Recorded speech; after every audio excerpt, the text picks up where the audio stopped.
Friends, this is my first visit to this country and my contact with it is brief, and you do not expect me to speak much about the problems which you are facing, although there were 2 points in which I had some relationship with this part of the world.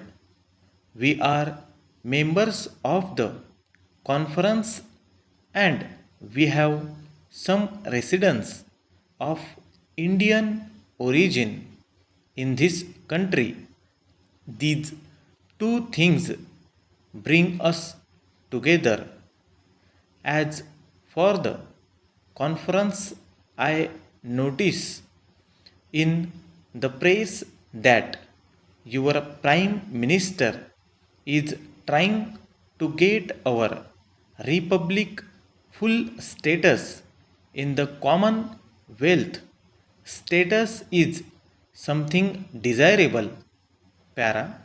When we talk about the conference, we are reminded of certain ideals which bind the peoples of our countries together. The member nations are fully free, absolutely independent.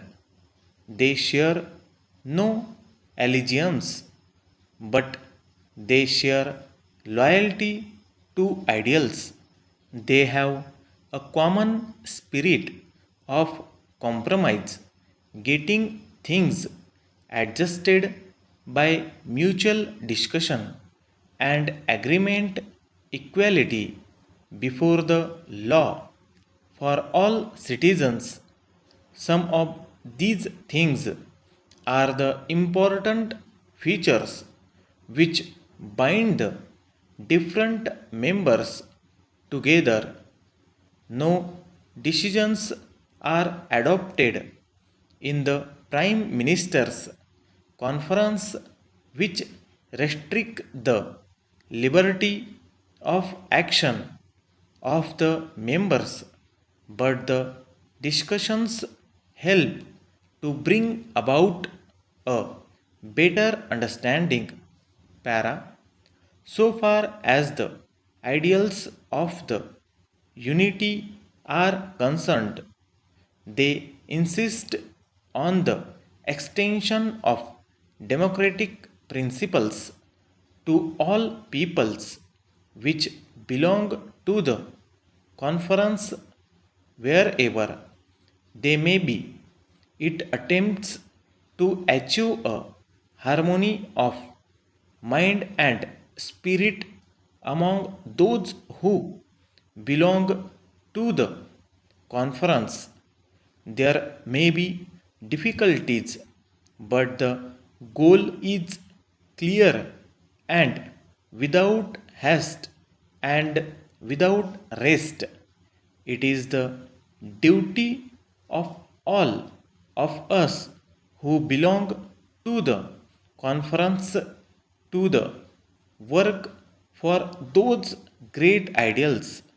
We talk about peaceful coexistence. The concept of active peaceful coexistence, it affects not merely international relations, but it also has a bearing on domestic relations, also on national problems. And if a policy of peaceful, active coexistence is prompted in countries which have their own problems to face, there is no doubt that we will be able to reach the goal. But this peaceful policy requires a larger understanding, a wider imagination. Unless we develop a different outlook. Altogether, this peaceful coexistence can not function either in the national or in the international field. This very concept of Panchasila was enunciated 2500 years ago by the Buddha in a different way.